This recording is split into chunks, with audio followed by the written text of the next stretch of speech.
제가 오래전에 스마트폰이 아직 있기 전 세상에서 카톡도 없었죠. 그때 저에게는 이제 초등학교 때부터 아주 단짝처럼 지냈던 아주 친한 친구가 있었는데 그 친구가 유학길에 올랐어요. 항상 가까이 있었기 때문에 이제 그 떠나기 전날 제가 제 집에 와서 하룻밤 같이 자고 그 다음날 같이 공항으로 가게 됐는데 정말 마음이 많이 섭섭하더라고요. 그래서 공항으로 가면서도 뭐 남자들끼리니까 이렇게 뭐 눈물을 흘리고 그러진 않았지만 마음이 굉장히 공허하고 쓸쓸해졌죠. 그래서 그 공항에서 이제 손을 흔들면서 헤어지는데 이제 떠나 보내고 나서 이렇게 돌아서고 나서 이렇게 눈시울이 붉어지더라고요. 한동안은 이제 못 보겠구나. 아무 때나 막 전화할 수 있었는데, 그리고 뭐 떨어져 있을 때도 같은 고향 출신이니까 그래도 또 그런 명절 때 되면 또 만나서 같이 시간을 보내고 했었는데 이제 함께 할 수 없다는 것 때문에 많이 섭섭하고 또 공허함을 느끼면서 공항에서 돌아왔습니다. 그런데 다음날 제가 이제 회사에 출근을 했는데 당시에는 이제 MSN 메신저를 썼던 시대가 있어요. 지금은 모르는 분들도 있겠죠. 네, 근데 그게 이제 그 윈도우에서 이렇게 밑에서 이렇게 메시지가 오면 이렇게 쭉 올라오잖아요. 근데 다음날 아침에 모니터에서 이렇게 쭉 메시지가 띵동 하면서 이렇게 올라오는데 어이 굿모닝 하면서 이렇게 올라오는 거예요. 그 친구가 보낸 건데 바로 그 순간에 그리움이라고 하는 굉장히 순박하고 순수한 제 마음속에 있던 것이 논리적으로 이성적으로 불필요한 감정으로 순간 전락해 버리는 것을 경험했습니다. 이제 인터넷 메신저라는 게 있으니까 어디서든지 언제든지 마음만 먹으면 채팅을 할 수가 있는 거예요. 그러니까 뭔가 제 안에 있던 어떤 소중한 감정이라는 그 감정이 깨져서 나가버리는 그런 것을 경험하게 된 시간이었습니다. 그러니까 굉장히 적나라하게 인터넷이라는 것이 우리 삶에 어떤 영향을 끼치는지 깨닫게 되는 그런 사건이었던 거죠. 물론 지금도 그 친구를 비롯해서 제가 그리운 사람들이 있고 여전히 보고 싶은 사람들이 있기는 하지만 그 경험의 이전과 그 이후는 비교할 수가 없다는 거예요. 몇 정거장이 남았는지 몇 분 후에 도착할 건지 계속해서 카톡을 날리는 이 시대의 우리에게는 결코 경험할 수 없는 감정들인 것이죠. 그리움, 간절함, 어떤 조바심, 초조한 마음, 그냥 언제 올지, 며칠쯤 도착할지, 왜 안 오지? 이런 생각 속에서 만나게 될 그 사람들을 더 이상 만나기 어려운 시대에 우리가 살고 있다는 것입니다. 우리는 그런 소중한 감정들, 사랑이라고 하는 것 안에 들어있는, 포함되어 있는 정말 소중한 그런 감정들을 잃어버리고 있거나 이미 많이 잃어버린 채라는 것이죠. 그런 사랑의 감정들을 여러분들은 충분히 경험하고 있습니까? 이제 메신저라든지 인터넷, 소셜미디어 이런 것들을 더 이상은 쓰지 않기도 어려운, 안 쓸래야 쓰지 않을 수가 없잖아요. 그런 시대에 우리는 살고 있는데 그렇기 때문에 우리가 간직해야 될 감정이 있다는 것을 아직 기억은 하고 있을 때, 그런 것들이 있다라는 것을 우리가 아직 인식은 하고 있을 때 우리는 노력을 해야 된다는 거예요. 그런 것들을 좀 자제하고 꼭 필요하지 않다면 좀 지우고 아니면 미디어 금식을 한다든지 그런 것을 통해서 그 감정을 지켜가려는 노력을 해야 된다는 거죠. 제가 최근에 깨닫게 된 것이, 제가 인스타를 제 사진을 올리거나 하진 않는데 이제 사람들 인스타에 들어가서 보고 하는 것을 조금씩 하기 시작했었어요. 멀리 계신 선교사님이나 한국에 가 있는 지체들 소식을 보고 싶어서 조금씩 보기 시작했는데 어느 날 보니까 제가 하루에도 한 4-5번씩 들어가서 그걸 보고 있더라고요. 그래서 그것을 깨달았을 때 어떻게 해야 되나 하는데 와이프가 그러더라고요. 그걸 그만해야 될 것 같다. 그래가지고 제가 결심을 하고 정말 힘들었지만 지웠어요. 앱에서. 근데 처음에는 이제 뭔가 공허한 것 같고 뭔가 좀 들어가 봐야 될 것 같고 막 이랬는데 한 달 정도 지나니까 너무 마음이 편안해지는 거예요. 그러니까 훨씬 더 단순해지고 편안해지고, 사실 그 보고 싶었던 그 사람들을 못 보니까 아쉬울 것 같지만 오히려 그 사람들을 생각하면서 기도해주고, 그러니까 더 뭔가 순수한 마음으로 사랑하게 되는 그런 거를 좀 경험을 했어요. 물론 이제 소셜미디어가 가지고 있는 좋은 점들도 많이 있죠. 그렇지만 우리 모두가 다 아는 것이 있잖아요. 거기에 올리는 것은 어느 정도 수준에서 다 포장되어 있는 것이고 그 부분의 사실일 뿐이잖아요. 그렇기 때문에 의도했든 의도하지 않았든 사람들은 그걸 보고 오해를 하게 돼 있는 거예요. 선한 오해일 수도 있고 뭐 부정적인 오해일 수 있지만 오해를 계속 만들어낸다는 거죠. 근데 그것만이 문제가 아니라 내가 그 사람에게 직접 연락해서 안부를 묻고 싶은 그런 마음도, 그런 의지까지도 점점 사라지게 하고, 그 사람과 가질 수 있었던 영적인 교제, 또 기도해주고 싶은 마음, 그런 의지들까지도 점점 이렇게 사라지는 것을 제가 경험했다는 것입니다. 그래서 제가 생각을 해보니까 그것으로 인해서 나에게 있어서는 주는 것보다, 주어지는 베네핏보다 잃어버리는 것이 훨씬 더 크다는 것을 알게 된 거예요. 그랬기 때문에 저는 지웠어요. 뭐 다 지우라는 것은 아니고 한번 생각을 해보세요. 정말 나에게 도움이 더 많이 되고 있는가. 그런데 사실은 이제는 저처럼 뭐 친구가 아예 없는 사람들은 별로 없는 사람들은 뭐 지우는 게 별로 힘들지 않겠지만 많으면 많을수록 지우기가 정말 힘들어지겠죠. 그러니까 사실은 우리는 더 이상 그것을 지울 자유도 없는 거예요. 지우고 싶어도 못 지우는 거죠. 뭐 저도 이제 뭐 카톡은 조금 다르긴 하지만 카톡도 비슷하거든요, 사실은. 왜냐하면 카톡 친구 안에 있다는 것만으로도 우리는 뭔가 연결돼 있으니까 굳이 연락 안 해도 될 것 같은 그냥 그런 느낌이 있잖아요. 안 그랬으면 전화라도 해보고 뭐 잘 사니 물어볼 텐데 안 하게 되는 그런 게 있으니까. 그런데 지울 수도 없죠. 그렇기 때문에 우리가 그런 걸 지울 수 없다면 그런 것이 없는 상태에 내가 한 번씩 돼볼 필요가 있다는 거예요. 그런 훈련, 그런 연습을 좀 하지 않으면 우리 안에, 사랑 안에 중요한 그런 감정들, 우리가 어쩌면 많이 잃어버린 그 감정들을 영영 잃어버릴 수도 있다는 것입니다. 건강한 영적 삶을 누리는 데에도 굉장히 큰 우리가 손해를 볼 수 있다는 것입니다. 실제로 지금 이 시대의 20, 30대들 있잖아요. 20, 30대들의 그 설문조사를 해보면은 역사상 남녀 간의 사랑을 가장 안 하는 세대라고 합니다. 지금 20, 30대가. 저는 한국만 그런 줄 알았어요. 한국은 뭐 3포 세대라 그래서 뭐 좀 다르게 얘기하는 게 있던데 뭐 결혼 포기도 하고 뭐 연애 포기라고도 하고, 그래서 저는 한국만 그런 줄 알았는데 미국, 일본, 뭐 유럽 그 지금 선진국들을 조사를 해보면 결혼은 너무나 예전부터 그래 왔고 이성 교제 자체도 급감하고 있다는 거예요, 이 시대가. 그런데 그 원인이 뭔지 생각해 보면 반대를 보면 되잖아요. 이게 급감하면서 늘어나고 있는 게 뭔가를 찾아보면 스마트폰, 소셜 미디어를 통한 가상의 릴레이션십은 급증하고 있다는 거죠. 그런 가상의 릴레이션십이 진짜 릴레이션십을 대체하고 있고, 또 넷플릭스, 유튜브라든지 이런 디지털 영상을 보는 시간이 급증하고 있다는 거예요. 그러니까 바로 그런 곳에 이 시대의 사람들은 많은 시간과 에너지를 쏟음을 통해서 실제 사람들과의 만나는 시간, 그 릴레이션십에 쏟아야 되는 그 에너지들은 그곳에다가 쏟고 있다는 거죠. 그런데 이 모든 조사들이 팬데믹 이전의 결과들이었거든요. 그러니까 이 대면하는 이 릴레이션십을 많이 제한하는 이 팬데믹 이후의 시대는 뭐 말할 것도 없겠죠. 훨씬 더 급증했을 것입니다.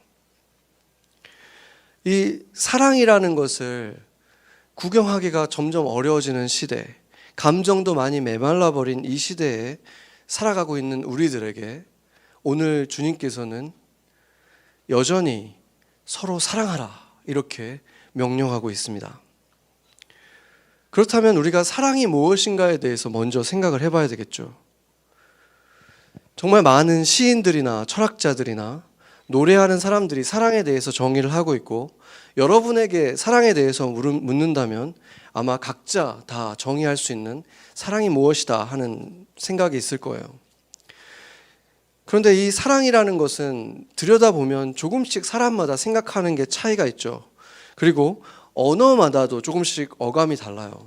예를 들어서 I love you라는 말을 한국 사람들이 사랑합니다라는 말보다 훨씬 쉽게 하는 것을 우리가 볼 수 있죠. 두 문화를 살아가는 우리의 입장에서 보면. 그렇기 때문에 그 love라는 말과 사랑이라는 그 말에는 조금은 어떻게 보면 그 무게의 차이가 조금은 있어요. 그렇지만 그럼에도 불구하고 차이보다는 공통점이 훨씬 더 많죠.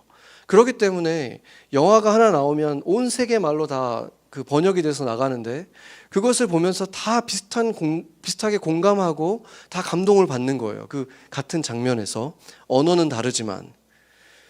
그러니까 이 사랑이라는 것은 어떤 언어로 되어 있든 어떤 표현으로 되든지 간에 한 가지 공통점은 뭐냐면 우리가 느끼는 어떤 감정의 표현이라는 거예요. 사랑이라는 것은. 그렇죠. 그리고 그렇기 때문에 이것은 우리가 어떤 이성적으로 컨트롤이 가능한 게 아니라 그냥 컨트롤이 안 되는 어떤 영역 속에 있다는 것입니다. 우리가 다 선호하는 색깔도 다르고 좋아하는 음식이 다른 것처럼 타고난 환경, 타고난 어떤 우리가 가지고 있는 기질이 있고 또 우리 환경 때문에 달라진 어떤 그런 것 때문에 어떤 사람에게는 쉽게 호감을 느끼고 또 다른 사람에게는 쉽게 호감을 느끼지 못하는 그런 일들이 일어나죠. 그것은 자연스러운 거예요. 근데 그런 사람에게 이 사람에게 호감을 느끼세요라고 명령할 수 있습니까? 내가 원하지 않아서 안 되는 게 아니잖아요.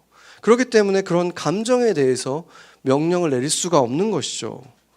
그래서 주님이 서로 사랑하라 이 명령하신 것은 우리가 보통 어떻게 얘기합니까? 이것은 동사에 대한 명령이다. 액션에 대한 명령이다. 이렇게 말씀을 하고 있죠. 그것은 맞는 얘기예요. 왜냐하면 예수님께서 지금 쓰여진 것은 그리스어로 쓰여져 있는 신약 성경이지만 예수님은 히브리어로 말씀하셨고 히브리어에서 사랑은 헤세드라고 말했죠. 헤세드가 뭐라 그랬습니까? 친절이라 그랬어요. 여유 있을 때 주는 친절이 아니라 내가 희생하면서 주는 친절을 헤세드라고 말했습니다.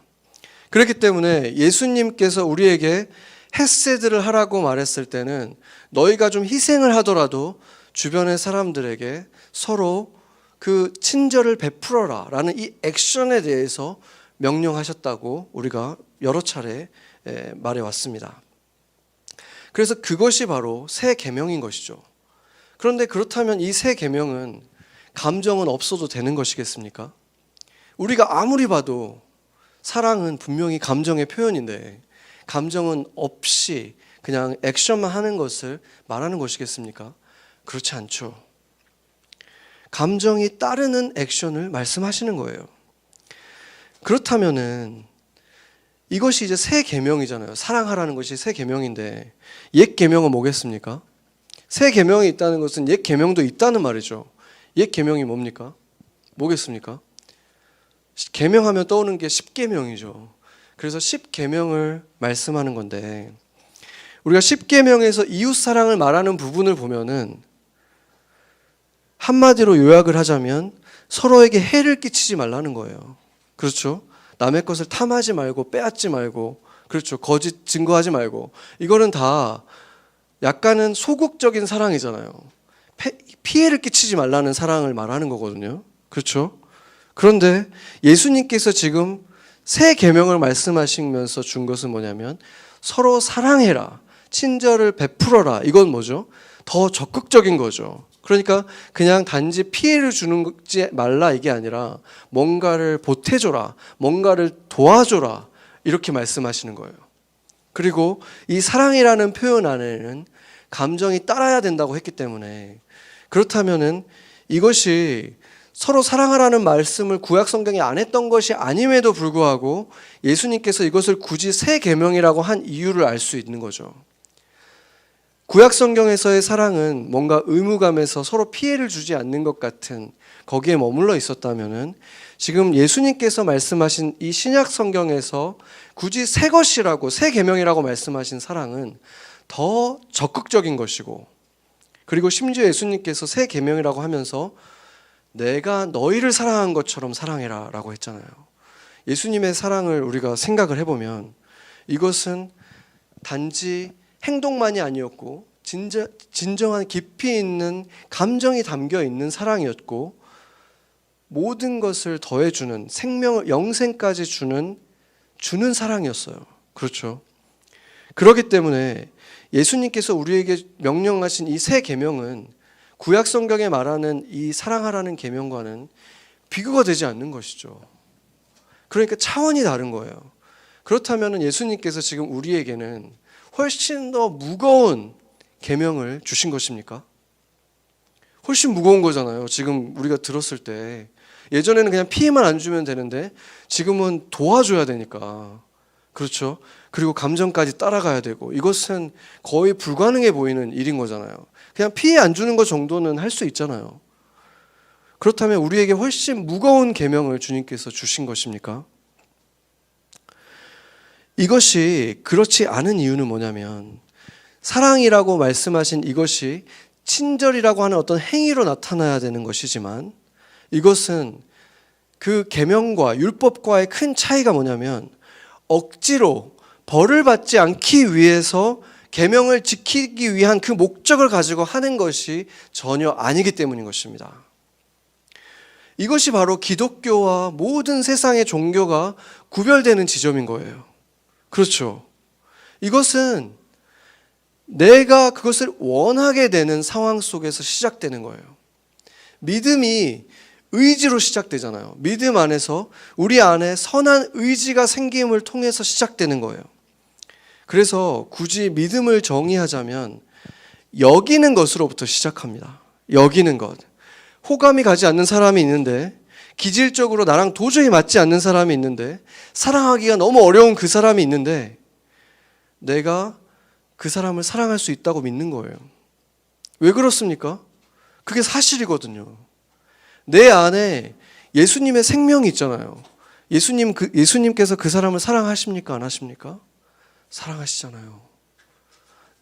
내 육신의 기질은 그 사람과 맞지 않기 때문에 사랑하기 어렵죠. 그 옛 생명은 사랑하기 어려워요. 그런데 새 생명은 예수님의 것이잖아요.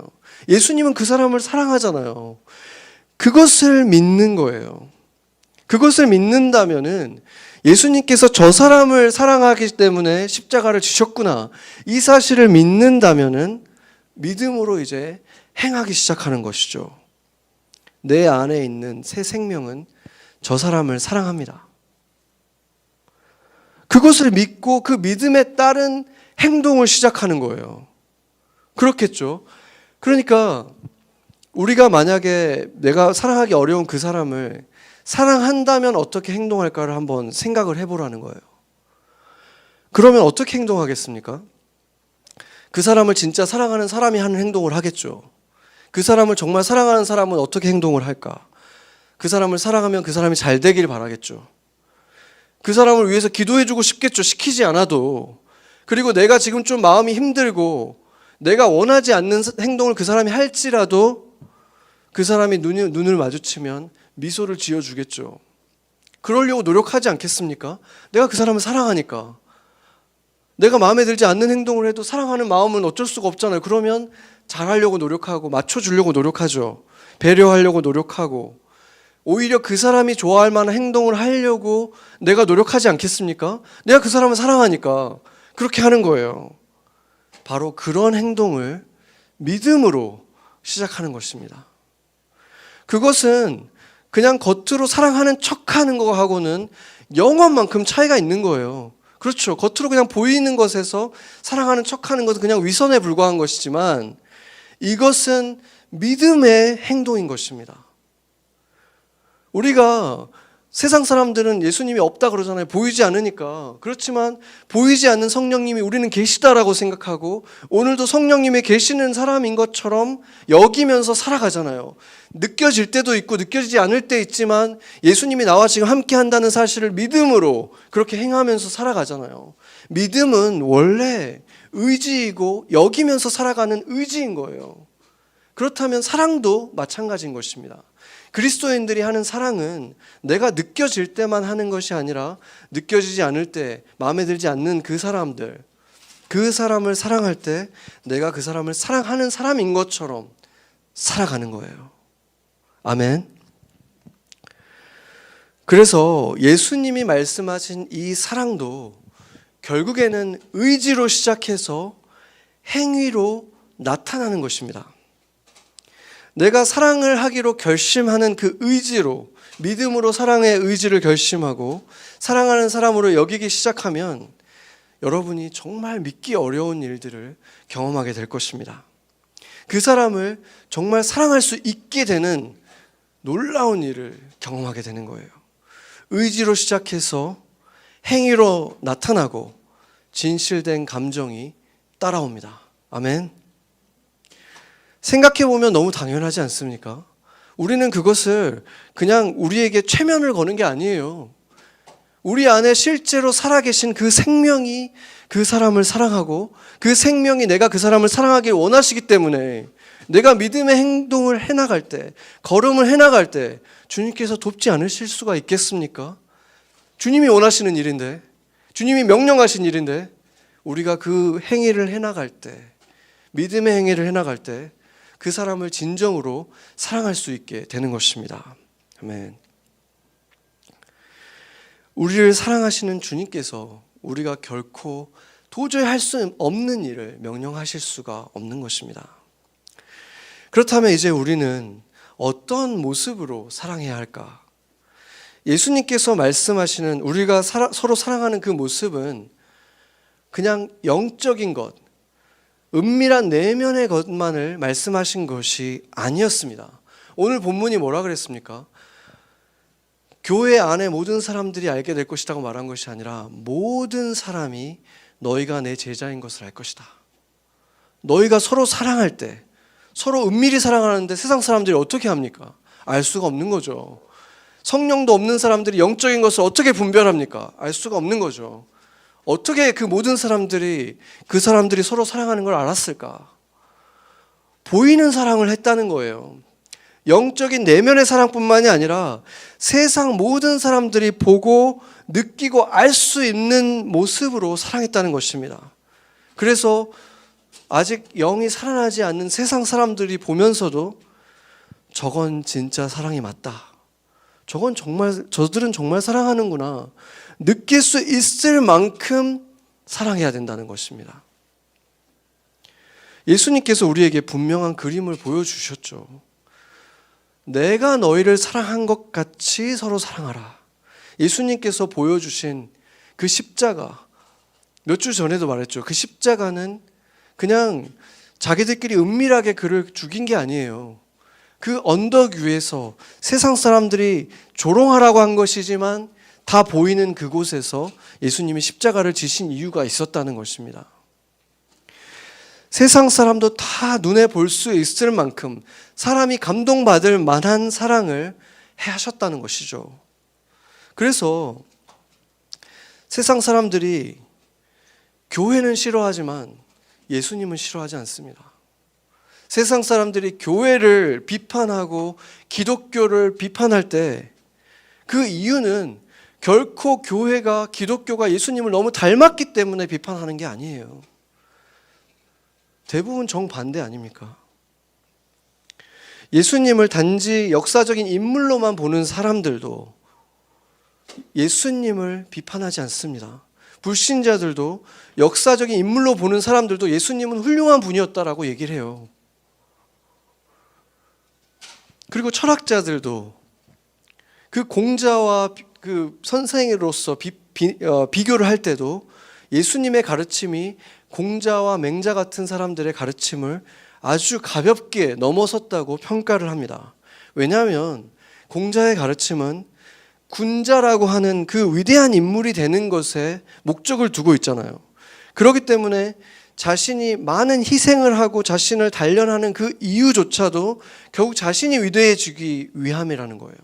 이기적인 삶을 선택하지 않고 희생하는 삶을 선택하는 이유도 결국 자신이 높아지고 위대해지기 위해서 선택하는 거예요.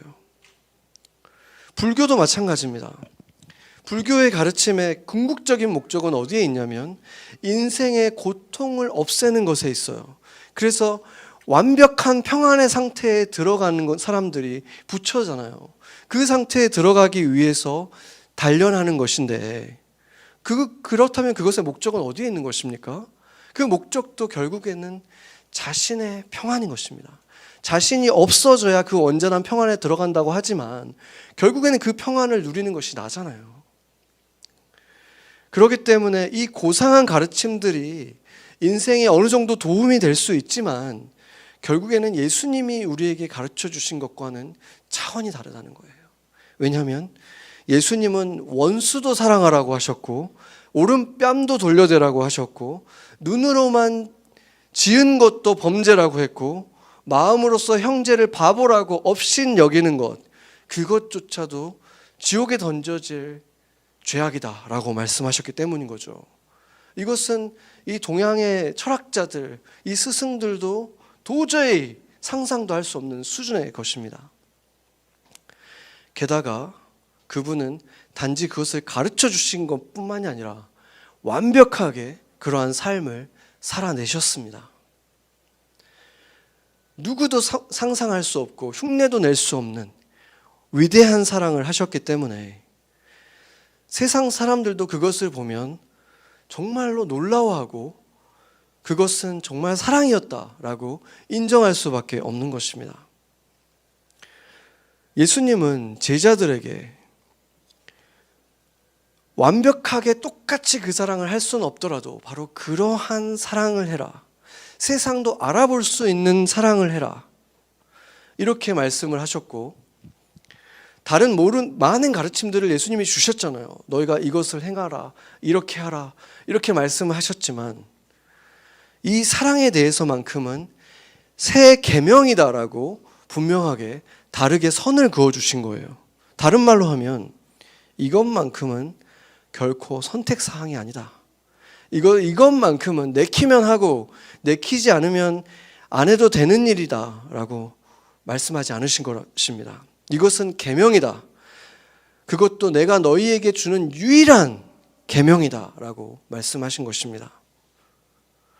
예수님께서 이렇게 너희가 신약 성경의 많은 것들을 내가 가르쳤지만 이것은 내가 너희에게 주는 유일한 하나의 계명이다라고 말씀하셨다면 우리가 그분을 따른다고 말씀하고 그분을 예배하는 우리가 성도들이라면 그거 하나는 잘 지켜야 되는 거잖아요. 그렇죠? 다른 것들은 다 안 해도 그거 하나는 잘 지켜야 되는데 과연 교회는 이 시대의 그리스도인들은 그것을 잘 따르고 있습니까? 다른 것들은 좀 가볍게 여기더라도 이거 하나만큼은 정말 진지하게 생각하면서 하루하루 살아가고 있습니까? 이 시대의 교회가 다른 것들은 몰라도 그들은 정말로 서로 사랑해. 이 사람들은 정말 서로 사랑하는 사람들이야.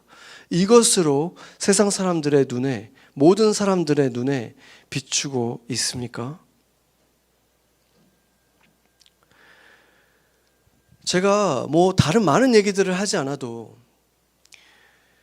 그 기독교 유튜버라고 하는 사람들이 막 올리는 것들 중에서 정말 제 가슴을 아프게 하는 게 뭐냐면 그 성소수자들의 퍼레이드 앞에 가가지고 그들을 바라보면서 긍휼하게 여기면서 눈물을 쏟으면서 기도를 하거나 발을 씻기는 그런 사랑을 가지고 그들을 어떻게 하면 좀 품어줄까? 어떻게 하면 그들을 사랑으로 변화시킬 수 있을까? 이런 고민을 하는 모습이 아니라 혐오하는 발언들, 입에 담을 수도 없는 말들을 그들 앞에서 그들을 바라보면서 손가락질을 하면서 비난을 가하는 거예요. 교회의 이름으로 예수님의 이름으로 그들 앞에 가가지고 그렇게, 그것은 제가 볼 때는 폭력이에요. 그것이 과연 예수님이 정말로 교회가 하기를 원하시는 모습일까? 그것을 바라보는 세상 사람들은 교회는 참 사랑하는 사람들이다 라고 생각할 수 있을까? 그 모습은 마치 가늠하다 걸린 여인을 끌고 오면서 돌을 하나씩 들고 와가지고 이 사람 어떻게 할까요? 끌고 왔던 그들의 모습과 너무 닮지 않았습니까? 이미 우리가 살아가는 이 시대는 율법의 시대입니까? 그것이 아니라고 강단에서, 제가 생각할 때는 모든 교회의 강단에서 지금 우리 시대는 율법의 시대입니다라고 가르치는 교회는 하나도 없을 거예요. 그렇죠.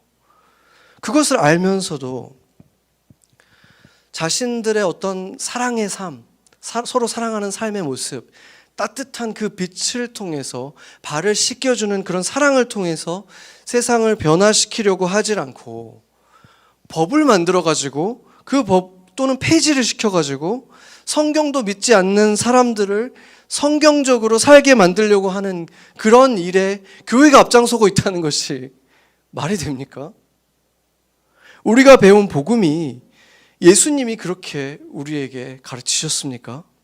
예수님은 그 상상도 할 수 없는 핍박을 가하고 있고 폭력적이었던 그 로마 총독을 몰아내자, 같이 힘을 모아서 몰아내자 하신 적도 없고, 법이라도 새로 만들자 하신 적도 없고, 오히려 이렇게 말씀하셨습니다. 시저의 것은 시저에게 주고 하나님의 것은 하나님께 드려라. 오늘 주님께서 우리에게 주신 새로운 계명도 이것이 사회의 법으로 만들라고 주신 것입니까? 사랑하라는 것을 법으로 만들 수 있습니까? 이웃을 사랑하지 않았다고 해서 범법자로 만들 수 있습니까? 이렇게 예수님께서 가장 중요하다고 생각하시는 이 문제에서 이미 세상의 법과 하나님의 법은 큰 상관관계가 있을 수가 없는 거예요. 하나님이 죄라고 하는 것들이, 국가에서 죄가 아니라고 인정해 주는 것들이 얼마나 많은데, 그렇다고 하면 그게 죄가 아닌 게 될 수 있습니까? 우리 입장에서 아닌 게 될 수 없죠. 반대도 마찬가지 아닙니까? 그들이 아무리 죄라고 한다고 해도 하나님이 죄가 아니라고 한다면 우리 안에서는 죄가 아닌 거예요. 사회에서는 죄인 것이고, 그렇지 않습니까? 그런데 그 세상의 몇 가지 법들을 놓고 교회가 쪼개져요. 교회가 분열을 된다면, 서로에게 손가락질을 한다면 그것은 누가 좋아할 일인 것입니까? 프로라이프는 너무 중요한 가치입니다. 저에게도 그렇습니다. 그러나 기독교의 본질은 프로라이프가 아니에요. 기독교의 본질은 프로 이터널 라이프입니다. 그렇지 않습니까? 기독교의 본질은 결혼에 대한 다른 가치들을 가진 이방인들, 우상 숭배자들, 민족적인 종교적인 이방인들을 힘과 폭력으로 개종시키는 데 있지 않습니다. 그들을 배척하는 것에 있지 않아요. 기독교의 본질은 오히려 그런 이방인들에게 우리가 서로 사랑하는 모습을 보이고, 하나님께 사랑받는 모습을 보이고, 하나님께 사랑받는 자들, 하나님을 사랑하는 자들은 어떻게 하나님의 질서 속에서 기쁨과 행복을 누리는지, 그것을 통해서 그들이 나도 저런 하나님 믿고 싶다, 나도 저런 공동체에 들어가고 싶다, 그런 소망을 갖게 하는 그런 교회 모습이 있어야 하지 않겠습니까? 교회들이 힘을 합쳐가지고 세상에 법을 제정하는데 세상 사람들과 함께 이렇게 싸운다면, 정치를 가지고 이렇게 싸운다면 그것은 과연 누구를 위한 싸움인 것입니까? 그렇게 성경적인 법을 제정하는 방법으로 법을 만들어가지고 세상 사람들의 행동을 제한하는데 우리가 성공을 한다고 하더라도 과연 세상 사람들의 마음으로 짓는 그 죄악들을 조금이라도 덜 짓게 막을 수가 있겠습니까? 그렇게 율법과 제도와 권력을 가지고 사람들을 구원할 수 있다면 예수님이 혁명가가 되셨겠죠. 최소한 그 산헤드린 공의원의 일원이 되시지 않았겠습니까? 그러나 예수님께서 제자들에게 하신 명령은 정치나 권력이나 법과 전혀 무관한 새로운 계명, 서로 사랑하라, 사랑이었습니다. 이 새 계명은 전에 주셨던 계명을 폐기하면서 새로운 것으로 대체하신 것도 아니고 하나의 계명을 additionally 추가한 것도 아니었습니다. 이것은 이전의 법을 다 포함하고 있는 한 차원 높고 진실된 마음의 법이었어요. 예전에는 두려움 속에서 벌 받을까 봐 했다면 이제는 너희 안에 그 믿음과 하나님에 대한 사랑과 하나님의 의에 대한 사랑으로 너희가 원해서 하게 되는 그러한 사랑의 법을 너희가 마음의 법을 그러한 복음으로 너희가 살기 원한다 말씀하신 것입니다. 복음은 우리의 내면을 변화시켜서 법으로 금지하지 않아도 새로운 그 성령의 법이 양심의 법이 벌금을 내게 하지 않아도 감옥에 가두지 않아도 무섭게 겁박하지 않아도 악한 일은 그냥 안 하고 싶은 거예요. 누가 시키지 않아도 선한 일을 하고 싶은 거예요. 예수님 닮고 싶은 거예요. 예수님 발자취 따라가고 싶은 것입니다. 그리고 언젠가는 나도 그렇게 될 수 있겠지 하는 그런 소망을 갖고 살아가는 것입니다. 이것이 복음의 능력이 아닙니까? 하나님에게 이 시대의 더 큰 문제는 누가 대통령이 되는가, 누가 대법관이 되는가는 문제보다 교회가 어떻게 하면 그 능력을 회복하는가, 어떻게 하면 예수님의 그 새 계명 그거 하나를 신령과 진정으로 마음과 뜻을 다해서 따르며 살 것인가, 거기에 있다고 저는 확신합니다. 교회가 교회답게 되는 것, 그리스도인들이 예수님을 닮아지는 것을 우리만 보는 게 아니라 세상 사람들이 보게 되는 일이 일어나기를 주님께서 원하신다는 것입니다. 사실상 교회가 그렇게 성경적인 기준의 법을 통과시키고 원하는 정책을 만들려는 정치적인 시도에 열을 올리고 있다면 이것이 무엇을 보여주는 것입니까? 이미 그들은 복음의 능력에 대해서 믿음을 상실했다는 것을 시인하고 있는 것이 아닙니까? 유대교가 하나님을 사랑하는 마음을 잃어버렸을 때 유대교에 주신 법 자체가 나빴습니까? 유대교 자체가 처음부터 나빴던 것입니까? 그러나 그들이 하나님에 대한 사랑하는 마음을 잃어버렸을 때 어떻게 됐습니까? 법으로 사람들을 관리하는 거예요. 법으로 신앙을 관리하는 거예요. 그게 율법주의였습니다. 예수님께서 얼마나 가증히 여기셨습니까? 로마 카톨릭은 달랐습니까? 시작부터 나빴습니까? 그들 또한 교회의 법과 권력을 통해서 사람들의 신앙을 관리하려고 했던 그 율법주의의 시대에 접어들었을 때, 경건의 모양만 남아있는 사탄의 회가 되었을 때, 그때 결국 주님께서는 종교개혁이라는 것을 통해서 그것을 뒤집어 엎으신 것입니다. 그런데 그때 그들의 모습이 지금 우리 교회들의 모습과 오버랩 되는 것이 우연이겠습니까? 우리가 사는 이 사회에 그리스도인들보다 세속인들이 숫자적으로 더 많다면 민주주의 사회에서 그들이 원하는 법이 만들어지는 것은 지극히 당연한 일이 아니겠습니까? 그것이 옳은 일이 아닐지라도 민주주의 사회에서 그런 일들은 일어난다는 것이 우리 놀라워할 일이 아니라는 것입니다. 세속의 법이 우리의 가치관을 잘 담아준다면 은혜롭고 감사한 일이죠. 그러나 반영하지 못한다고 해서 우리가 놀라워할 이유가 없다는 것입니다. 하나님을 모르는 사람들이 세상에 그렇게 많다는 것을 우리가 이미 알고 있는데 그것이 왜 놀랍습니까? 그러나 그런 사회에서 그들이 보지 못하는 것을 우리는 보고, 그들이 알지 못하는 것을 알고 있는 우리가, 그들이 받아보지 못한 사랑을 받은 우리가 그들이 경험해보지 못한 사랑을 나눠본 우리가 그 높은 도덕심과 그 사랑이라는 단어의 진짜 의미와 그런 것들을 보여줄 수 있다면, 그들이 우리를 통해서 그 사랑을 만지고 깨닫게 되고 예수님을 볼 수 있게 된다면 세상도 놀라워하며 그 사랑 그들도 원하지 않겠습니까? 그렇다면, 그런 일이 일어나면 우리가 그들과 싸우지 않아도 우리도 그런 법 만들고 싶다 하지 않겠습니까?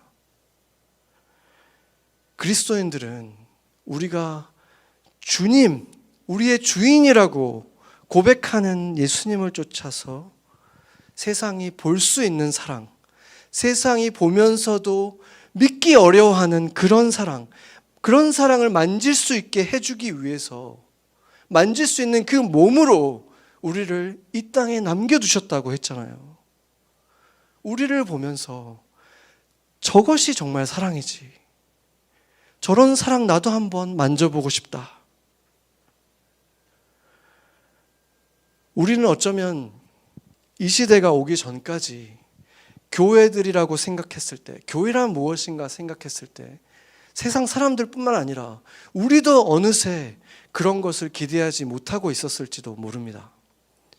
교회란 일주일에 한 번씩 만나서 예배드리고 같이 교제하고 또 흩어지는 곳이지, 그게 정상인 것처럼 여겨지는 세대를 우리도 살아왔는지 몰라요. 그러나 솔직하게 우리는 성경 속에서 오늘 더 분명하게 보게 됐습니다. 그것이 아니라는 사실. 새 계명, 그 사랑을 하는 것이 우리의 본질이고, 그것이 없다면 우리는 이미 본질이 흐려진 채로 교회가 되어 왔다는 사실을 인정해야 된다는 것입니다. 뉴욕 땅에 교회들이 한 600여 개가 있다고 하는데 2020년 이 세대의 거리에서 사람들이 그 교회에 다니는 사람들을 볼 때 예수를 봐야 되는 것입니다. 아멘. 너무나 상상하기 어려운 일같이 여겨진다면 우리가 얼만큼 주님의 뜻에서 멀어져 있는가 생각해 봐야 된다는 것입니다. 완벽한 모습이 아니라도 우리 안에 예수의 향기가 있어야 되고 예수의 모습이 있어야 되고 우리를 통해서 세상은 예수를 만질 수 있어야 하는 것입니다. 그것이 바로 몸으로 남겨놓은 예수님의 교회를 향한 소망인 것입니다. 아멘.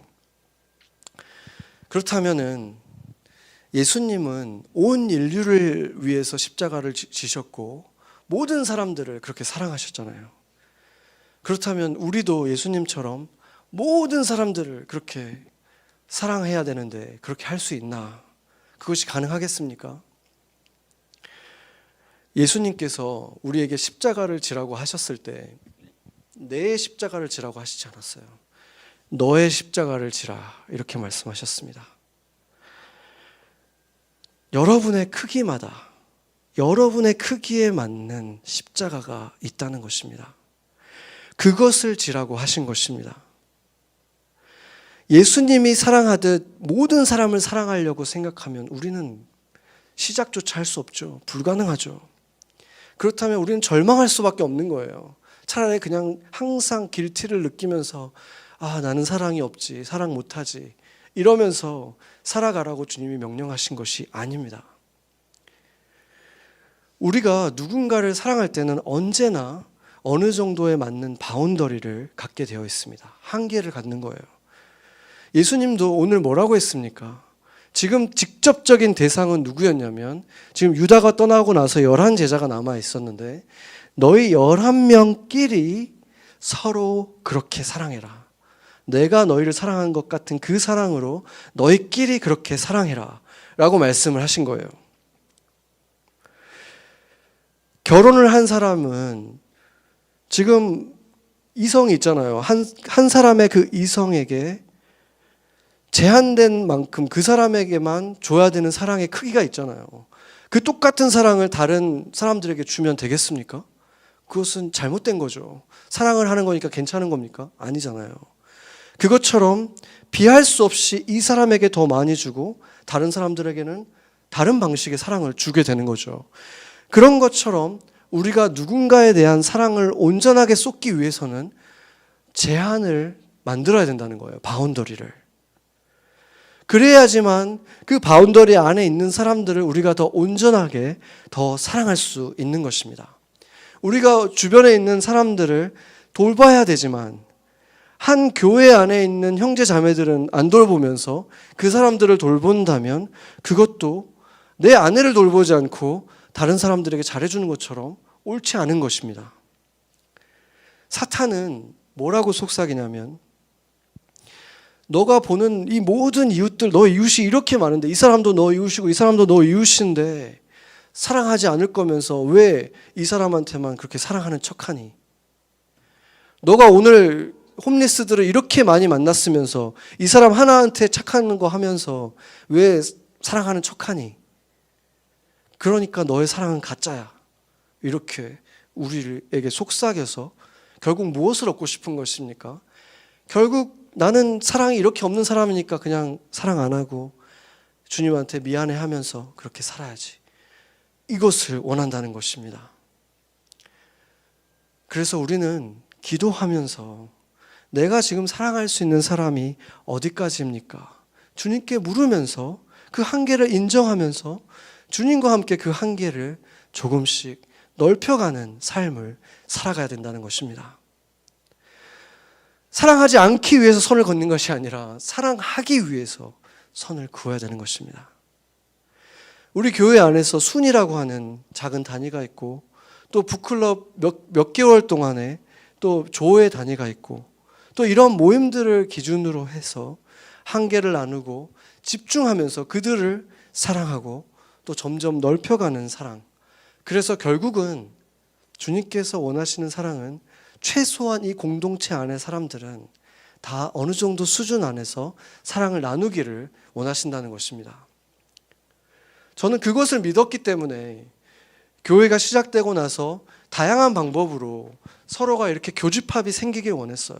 순이 있지만 만날 수 없는 사람들을 조를 통해서 만나고 뭐 알파 코스를 통해서 만나고 이런 식으로 해서 결국에는 우리가 조금씩 사랑하는 사람들을 집중해서 사랑하고 또 넓혀가고 그것이 저는 교회를 향한 주님의 뜻이라고 생각합니다. 그래서 결국에는 우리가 모두 다 조금씩 더 사랑하게 되고 조금씩 더 사랑하게 되면 그때 세상이 보게 될 거 아니에요. 저 교회를 보니까 저들은 최소한 정말 사랑하는구나. 저들은 정말 다른 거를 잘하는지는 모르겠는데 최소한 저들은 정말 사랑하는구나. 저게 정말 사랑이지 라고 느낄 수 있다면 주님께서 정말 환하게 웃으시는 교회가 되어 간다고 저는 믿는 것입니다.